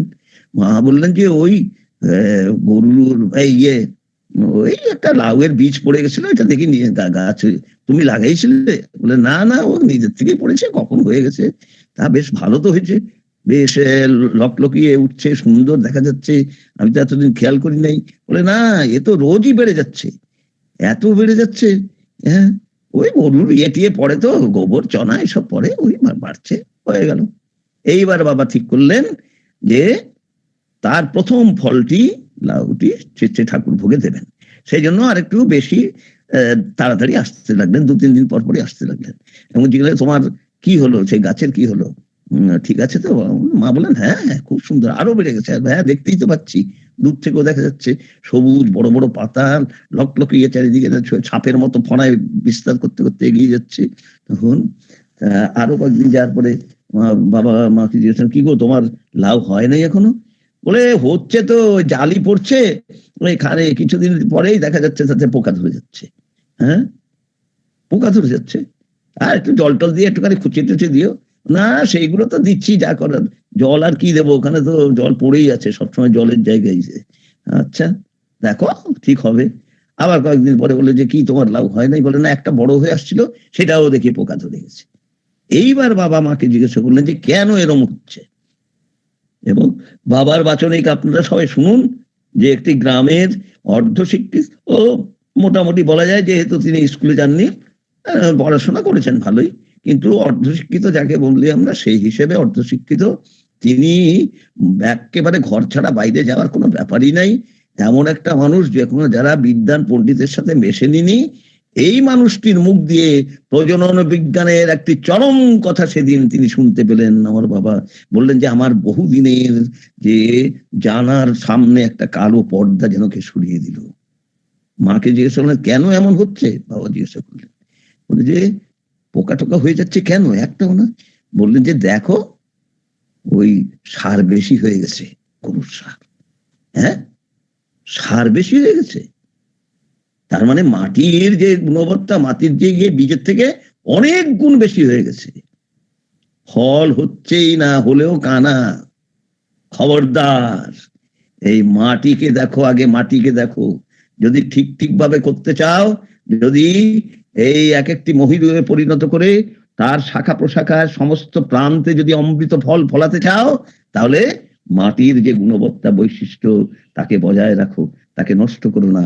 এবং তার থেকে যেন সেই মাটিতে যে পোষণ পাবে, সেই মাটিতে যে পুষ্টি পাবে, এবং সেই মাটিতে বেড়ে ওঠার যে তত্ত্বগুলো সবগুলো ঠিক ভাবে যখন পাবে, তখন দেখবে কেমন ভাবে প্রথম দিকে একটু বেড়া দেওয়ার পরে সেই গাছটি মহিরুহে পরিণত হয়ে শাখা প্রশাখা পল্লবে পুষ্পে পত্রে পুষ্পে পল্লবে সুশোভিত হয়ে কেমন প্রান্তে প্রান্তে অমৃত ফল ধরে। একটি বীজ পুঁতেছিলে তুমি, অনন্ত বীজ করে তা সেই পুরুষকে আবার উপহার দিয়ে চলেছে সেই মহিরুহটি। এবং সেই জন্য মাটিকে নষ্ট করো না। সেই মাটি, তার নাম ধরা, ধরিত্রী, ধাত্রী, তিনি ধারণ করে এসেছেন। তার জীবনের মহত্ব কোথায়? সেই পুরুষ তাকে বাড়িয়ে তোলা। নারায়তে ইতি নারী, আমার পৌশালী মাও বলেছেন সেদিন, তিনিও বলেন যে তিনি বাড়িয়ে তোলেন। তিনি যদি নিজেই বেড়ে থাকেন তাহলে আর কে কাকে বাড়াবেন? সেই বাড়ার খিদেটা তার মধ্যে কোথার থেকে থাকবে? আমরা এমন একটি প্রজন্মের মধ্যে এসেছি যারা প্রজনন বিজ্ঞানের মধ্যে কথাই জানি না, বেসিক কথা। আমরা অনেক বিদ্যা অর্জন করছি, আমরা পশুর ক্ষেত্রে এইসব তত্ত্ব প্রয়োগ করছি। সব থেকে ব্যর্থতা এবং সব থেকে অপমানকর ব্যাপার যেটি হলো, মানুষের মতো একটি বুদ্ধি সম্পন্ন ইন্টেলিজেন্ট একটা সেক্ট, তারা বেসিক জিনিস জানে না। বেসিক জিনিসের সামনে আস্কিং মার্ক দিয়ে সমস্ত জীবনটাকে আস্কিং মার্কের সামনে তুলে ধরেছে। সেই জন্য খবরদার, এই বিয়ের কথা একটুখানি বললাম যে যেমন তেমন করে বিয়ে করিস না, খুব ভুল, এর অন্য কোনো চিত্র নেই। এই ভুল যেন কোনো না। ভুল তাহলে কি হয়? ভুলিয়ে নিয়ে করেই জ্ঞানে বাঞ্ছনা। আর অজ্ঞানের মতো আর ব্যর্থ জীবন আর কিছু নেই। তোমার না থাকুক, কিন্তু যদি তুমি অজ্ঞান হয়ে থাকো, অজ্ঞান রূপী তিমির রোগে যদি তুমি আক্রান্ত হয়ে অন্ধ হয়ে যাও, তাহলে কিন্তু তোমার জীবনের যে এগিয়ে যাওয়াও তোমার কাছে সেই পথটিও ব্যর্থ, এবং এগিয়ে কোথায় পৌঁছবে সেটিও তুমি দেখতে পেলে না জীবনে কোনোদিনই। সেই জন্য এই বিবাহ হলো বিশেষভাবে বহন করার সব থেকে বড় সংস্কার। এবং সেই জন্য হয় আপনি প্রথম থেকে ধরে শেষে রাখুন বিবাহ, নয় বিবাহকে প্রথম থেকে ধরে শেষে ফিরে আসুন গর্ভাধানে। এইভাবে এই বিয়েগুলোকে ঠিক করার দরকার। এর জন্য ব্যাপকে বিস্তারে কেমন ভাবে ঠাকুর বলেছেন, বারবার যেন মরিয়া হয়ে বলেছেন। আর একটা কথা প্রদ্যোৎদা বলছিলেন যে ঠাকুর বিশেষভাবে বলেছেন। ঠাকুরের প্রত্যেকটা বাণী বিশেষভাবে বলা, কোনোটাই সে অবিশেষ নয়, সব কয়টি বাণী বিশেষ করে বলা। কেন? যেটা কারণ আছে আমাদের জীবনযাত্রার, জীবন চলনার প্রত্যেকটি অবস্থানে আমরা একেবারে, হ্যাঁ এখানে বলছেন অজ্ঞানতা, একটু ব্যাখ্যা করে দেবেন। অজ্ঞানতা মানে আমি ওই পয়েন্টটা বলছি যে জীবনের প্রত্যেকটা ক্ষেত্রে আমরা ড্যামেজ করে ফেলেছি, নষ্ট করে ফেলেছি। সেই জন্য তার যে এত ব্যাপকে বিস্তারে যে তার আদর্শকে তিনি আচরণ করে একেবারে পাকাপোক্ত ভাবে আমাদের জন্য দিয়ে গেলেন, সেই দেওয়ার কারণটি হলো যে আমাদের সব জায়গা তার ঠিক করতে হচ্ছে। এই বৈদ্যনাথকে এখন সব রোগের ওষুধ দিতে হচ্ছে, রোগে জর্জরিত হয়ে গেছি, নাই তো কোথাও কিচ্ছু। আর এখন কোথাও সেই ব্যাধি মুক্ত কোনো অবস্থানই নাই। সেই জন্য এই ব্যাধিযুক্ত যে এই সত্তার পরিচয়, একে তার ঠিক করতে হচ্ছে। তার মতো পরিশ্রম আর কোনো কেউ, সেই নার্সও নাই, সে অ্যাসিস্ট্যান্টও নাই, তিনি সব একাধারে তিনি করছেনও, একাধারে তিনি দিচ্ছেনও, একাধারে তিনি লিপিবদ্ধ করে রেখে যাচ্ছেনও যে এই জিনিসটা তোমাদের সামনে থাকলো, এইটি তোমার অনন্তকাল তোমাকে নিয়ে যাবে, এগিয়ে নিয়ে যাবে, এবং ভবিষ্যতে একটা প্রজন্ম আসবেও যারা এগুলো সহজভাবে জন্মসূত্রের মধ্যে দিয়ে পালন করবে। এটা একজন বলছেন, আমাদের খুব পরিচিত, তিনি বলছেন যে অজ্ঞানতা কি অন্য কিচ্ছু না। অজ্ঞানতা হলো যে আমাদের জ্ঞানের একটা যে মূল কেন্দ্র আছে, সেটি হলো আমাদের আজ্ঞা চক্র। মানে পরিপূর্ণ জ্ঞান মানে জ্ঞান। সেইখানে যদি আমি সেন্টারে সেই সমস্ত ডিকটেশনের সেন্টারে যাকে বসাবো আমার জ্ঞান সেরকম হবে। এবং সেই জন্য গড়পড়তা এই যুগে মানুষ সেই আজ্ঞা বলতে আমরা এখানটায় বলি, কারণ এটা পিনিয়াল গ্ল্যান্ডের জাংশন, এই এন্ট্রান্স, সেই জন্য এইখান থেকেই সমস্ত প্রবেশ করে প্রথম, এবং সমস্ত আজ্ঞা দান করেন যে নাম, সেই নাম এখান দিয়ে প্রবেশ করেন, নাম এখান দিয়ে নয়, নাম এখান দিয়ে প্রবেশ করেন। এবং এইখানে যদি আমি চক্র মানে সমস্ত ব্রহ্মাণ্ডটা এখানে ধরা আছে, অখণ্ড মণ্ডলাকারং ব্রহ্মাণ্ড যেটা সেটা এখানে ধরা আছে, এইখান দিয়ে যদি আমি সেই সমস্ত জ্ঞানের মূল যিনি তাকে যদি প্রবেশ করাই, তাহলে পরিপূর্ণ জ্ঞান আমার লাভ করব। এবং পরিপূর্ণ শুদ্ধ জ্ঞান, এই শুদ্ধ জ্ঞান আমাদের ডিকটেশন দেবে, যে আমার মোটর নার্ভকে ডিকটেশন দেবে, সেন্সরি নার্ভকে ডিকটেশন দেবে, যে তুমি কি করবে, কি ভাববে, কি চলবে, হওয়া বলা করা, এই কি বলে প্রথমে হলো ভাবা বলা করা, এই তিনটেই তোমার সঠিকভাবে তোমাকে যাত্রা পথে তোমার সহায় হয়ে তোমাকে নিয়ে যাবে, এগিয়ে নিয়ে যাবে, সম্বর্ধনার পথে এগিয়ে নিয়ে যাবে। তুমি জীবনের সবগুলো অধ্যায় তোমাকে পার হতে হবে, কিন্তু তোমার নিশ্চিন্ত ভাবে এবং আনন্দের সাথে সুখ দুঃখকে একাকার করে আনন্দের সাথে তুমি এগিয়ে যেতে পারে, সেই আদেশটা তুমি এখান থেকে পাবে। সেই আদেশটা তুমি তখনই পাবে যখন তুমি সেই সমস্ত জ্ঞান বা সমস্ত সর্বজ্ঞত্ব বীজ যার কাছে আছে, সর্বজ্ঞত্ব বীজ, যেমন মাটির মধ্যে বীজ, সব রকমের বীজ আছে, সেই বীজগুলো দেওয়া হচ্ছে, সবটা তার মতো ফ্লারিশ করছে। তোমার মধ্যে সেই যে বীজটা যখন প্রয়োজন সেইটাতে দাও, তাহলে সেইটি সেইভাবে ফ্লারিশ হবে, এবং দেখবে যে তখন তোমার জ্ঞানগুলো সব সূত্রান্বিত হয়ে সমস্ত জ্ঞান স্বরূপ অখণ্ড মণ্ডলাকারং জ্ঞানং চরাচরম, সেই অখণ্ড মণ্ডলাকার যে জ্ঞান, সেই জ্ঞান স্বরূপে তুমি পৌঁছে যাচ্ছ।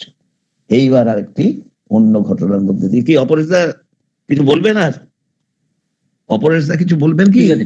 ঠিক আছে। আচ্ছা, তো এখন দেখো যে 1960-এর দশকের মাঝামাঝি এখানে বিভূতি মিশ্র বলে একজন ছিলেন। তিনি মালদার বাসিন্দা, তিনি নন বেঙ্গলি, কিন্তু কয়েক প্রজন্ম ধরে মালদাতে আছেন, বাঙালি হয়ে গেছেন প্রায়। তার পরিবার শুদ্ধ, ঠাকুর তাকে এখানে আশ্রয় দিলেন, তিনি আসেন, থাকেন। পূজনীয় ছোটদার ওখানে তখন কালচারালি এটা খুব হতো, তিনি ওখানেও যেতেন, সেই সবাই গিয়ে ওখানে যেতেন, তো তিনিও যেতেন। তো তিনি একদিন সকালবেলায় প্রণাম করতে এসছেন ঠাকুরকে। ঠাকুর সকালে যেরকম আসেন ঠাকুর দর্শনে প্রণামে, বিভূতিতে আসছেন, ঠাকুর পূব দিকে মুখ করে বসেছিলেন এবং তিনি অ্যাবাউট টার্ন হয়ে গেলেন। তখন ইয়েতে ঢুকে গেছেন, ঠাকুর পার্লারে ঢুকে গেছেন, এসে গেছেন তখন, তা একবারে পশ্চিম দিক মুখ হয়ে গেলেন। তো সবাই বলল ঠাকুর এরকম হঠাৎ করে স্প্রিং এর মতো ঘুরে গেলেন কেন? দু একজন অনুমান করলেন, এবং প্রীতমের বাবা ইয়েও ছিলেন তখন, রামবাসওয়ান সিং দা, তো তার দুজনেই নন বেঙ্গলি, একই ফিল্ড ইয়ের থেকে এসছেন, ওই রকম মিথিলাঞ্চল থেকে। বললে ক্যা বাত হ্যায়, আপকো দেখ কে ঘুম গায়ে মালুম হতা है? আরে রহিয়ে দাঁড়ান কি ব্যাপার বলে বিভূতিতে আবার পশ্চিম দিকে প্রণাম করতে গেছেন, দেখেই ঠাকুর আবার পূর্ব দিকে ঘুরে গেছেন।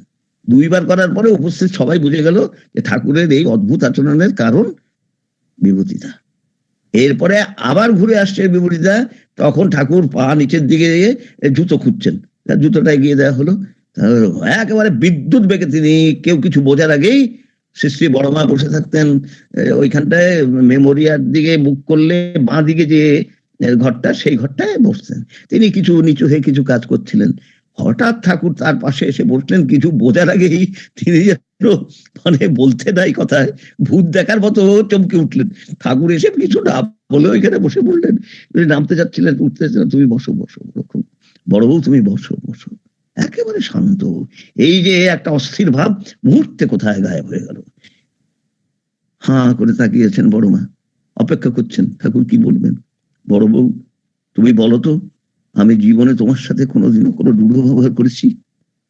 হ্যাঁ, আমি জীবনে তোমাকে কোনোদিনও কোনো রূঢ় কথা, কোনো কটু কথা, কোনো তোমার যেটা পছন্দ না সেরকম ব্যবহার করেছি?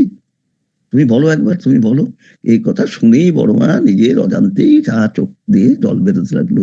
তুমি কি বলছো এই কথা?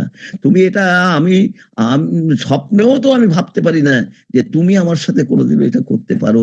হ্যাঁ, তোমার মনে আসতে পারে, আমার মনে কোনোদিনও এটা আসবে না, কোনোদিনও সম্ভবই না সেটা। করি নাই তো, করি নাই তো, ঠিক বলছো তো? আমি বলছি তো। বলে বড় মা নিচু হয়ে প্রণাম করলেন। প্রণাম করে এইবার ঠাকুর ফিরে আসছেন আস্তে তার স্বাভাবিক গতিতে। প্রথমে গেলেন বিদ্যুৎ বেগে, তারপরে স্বাভাবিক গতিতে। উপস্থিত সবাই তখন বড় মার ঘরের ওখানে চলে গেছে বাইরে দিয়ে। যখন ঠাকুর চলে আসলেন তখন বসরানজি বললেন যে, কি ব্যাপার বিভূতিদা, কি হয়েছিল? আপনিই তো লক্ষ্য। বলে, হ্যাঁ আমিই লক্ষ্য। কি ব্যাপার? যে কালকে রাত্রে আমি এখান থেকে গেছি ছোটদার ওখান থেকে, রাত 10টার পরে, তারপরে খাওয়া দাওয়া করবো, এই করবো, তার ভিতরে রোজই করি। হঠাৎ কোন একটা সামান্য জিনিস নিয়ে আমার স্ত্রীর সাথে আমার একটুখানি মনোমালিন্য হয়, এবং আমি আমার নিজের বশে আমি ছিলাম না, আমি একটি থাপ্পড় দিয়ে বসি তাকে।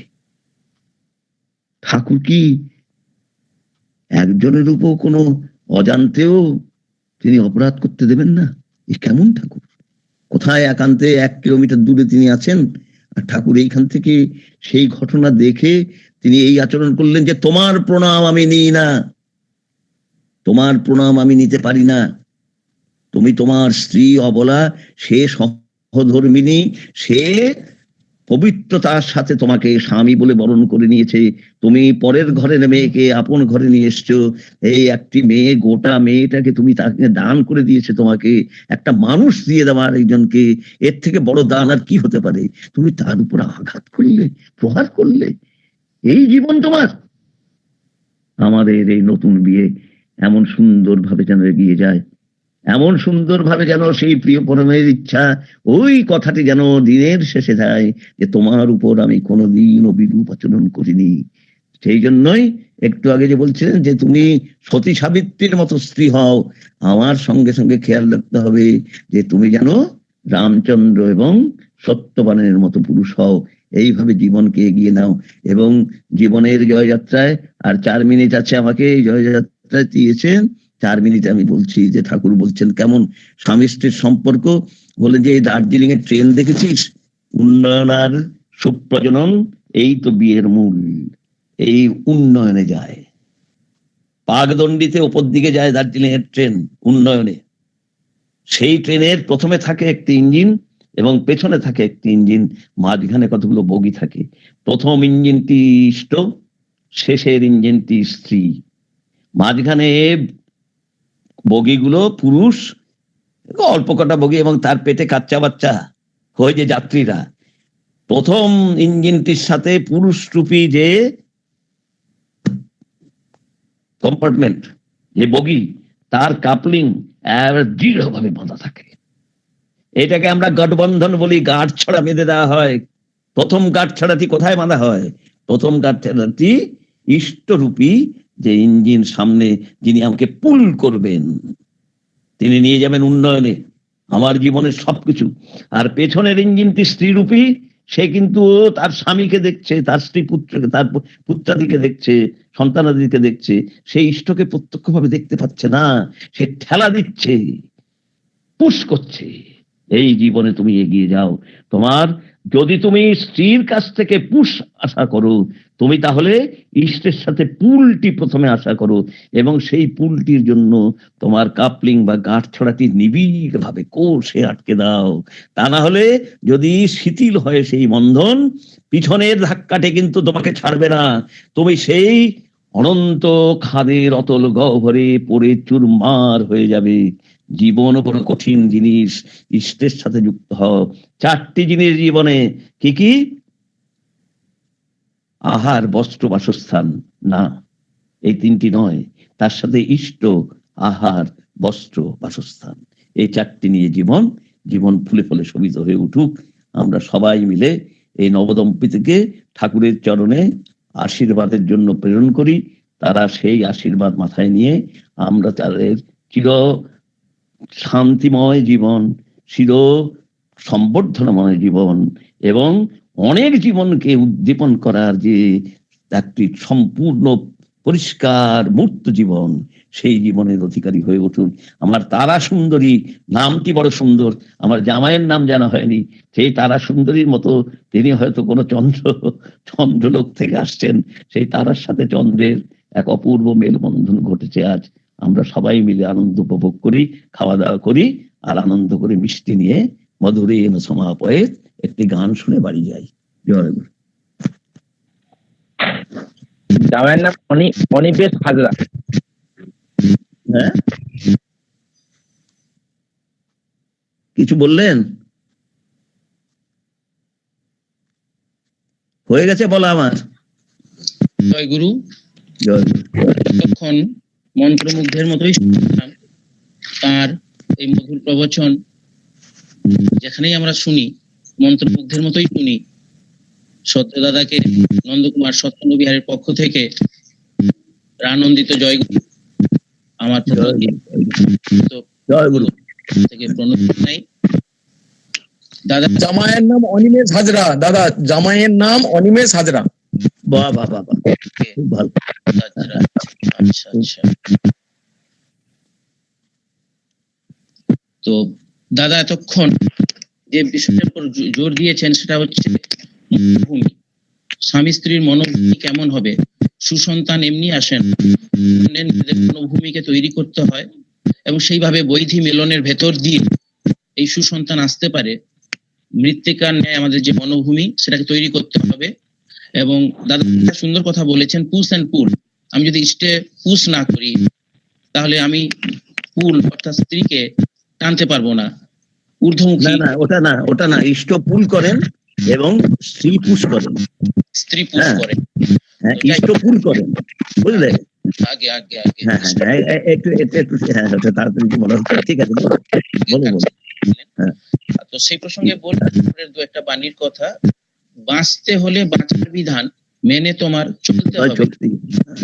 বাঁচন বাঁচবে না, বাঁচবেন না, সব জাহান্নামেই যাবে।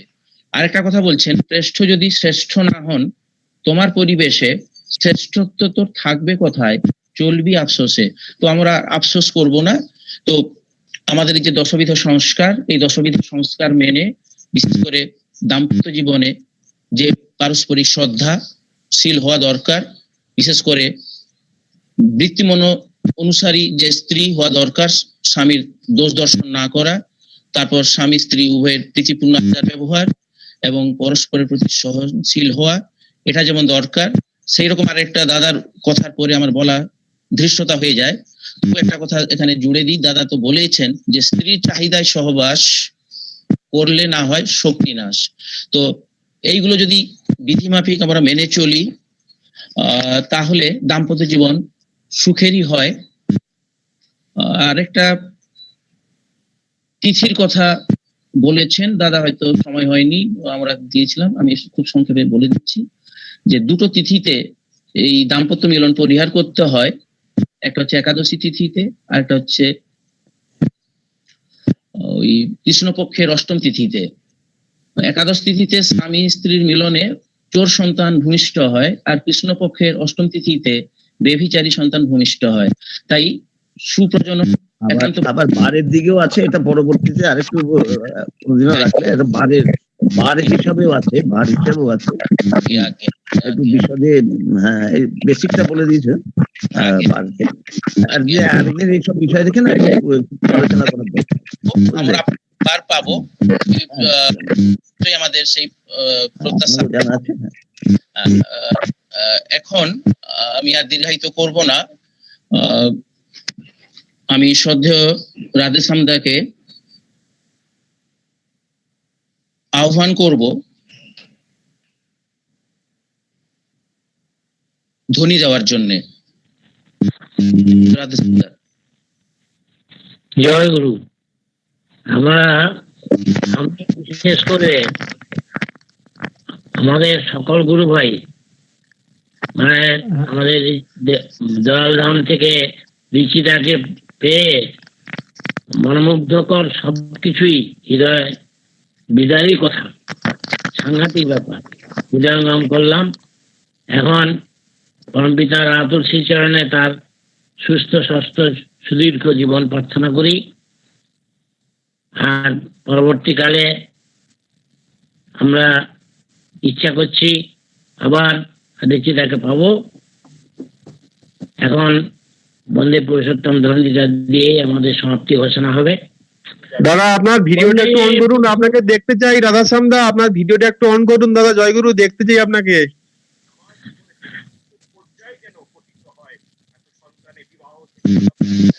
আপনার ভিডিওটা অন করে দেন।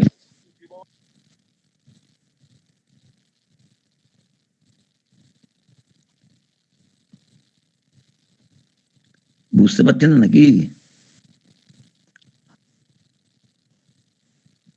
আমাকে অনেকদিন ধরে বলছে যে এখানে উৎসবে আসতে, আজকে আমার ভাগ্য হলো। দাদা হয়ে গেছেন, দেখতে পাচ্ছি না লাইনে। ধ্বনি দিয়ে দেবো? আজকে একটু আপনি দাদা। না না, উনি সম্ভব গেছেন, দেখতে পাচ্ছি না। তার আগে আগে আপনি ধ্বনি দিতে পারেন। আগে কে আমি দেবো? আগে আগে আচ্ছা। বন্দে পুরুষোত্তমম, वन्दे पुरुषोत्तमं বন্দে পুরুষোত্তমম, वन्दे पुरुषोत्तमं বন্দে পুরুষোত্তমম, वन्दे पुरुषोत्तमं পরম প্রেমময় সৃষ্টি ঠাকুর অনুকূল চন্দ্র জি কি जय পরম প্রেমময় সৃষ্টি ঠাকুর অনুকূল চন্দ্র জি কি जय পরম প্রেমময় সৃষ্টি ঠাকুর অনুকূল চন্দ্র জি কি जय পরমারাধ্যা জগৎ জননী সৃষ্টি বড় মা কি जय পরমারাধ্যা জগৎ জননী সৃষ্টি বড় মা কি जय পরমারাধ্যা জগৎ জননী সৃষ্টি বড় মা কি जय পরম পূজ্য পাদ সৃষ্টি বর্দা কি जय পরম পূজ্য পাদ সৃষ্টি বর্দা কি जय পরম পূজ্য পাদ সৃষ্টি বর্দা কি जय পরম পূজ্য পাদ আচার্যদেব সৃষ্টি দাদা কি जय পরম পূজ্য পাদ আচার্যদেব সৃষ্টি দাদা কি जय পূজ্য পাদ আচার্যদেব সৃষ্টি দাদা কি जय সৎ সঙ্গ কি जय সৎ সঙ্গ কি जय বন্দে পুরুষোত্তমম, वन्दे पुरुषोत्तमं বন্দে আর্য পিতৃন, वन्दे आर्यपुत्रीं বন্দে মাতৃবর্গান, वन्दे मातृवर्गं বন্দে অহং কৃষ্টিদৈবতান, वन्दे अहं कृष्टिदैवतं বন্দে পুরুষোত্তমম, वन्दे पुरुषोत्तमं পরম প্রেমময় সৃষ্টি ঠাকুর অনুকূল চন্দ্র জি কি जय জয়। जय गुरु जय गुरु जय गुरु উপস্থিত জয় গুরু, পূজনীয় ঋত্বিক দেবতাদের জয় গুরু, জয় গুরু, जय সবাইকে জয় গুরু, জয় গুরু, জয় গুরু নাই।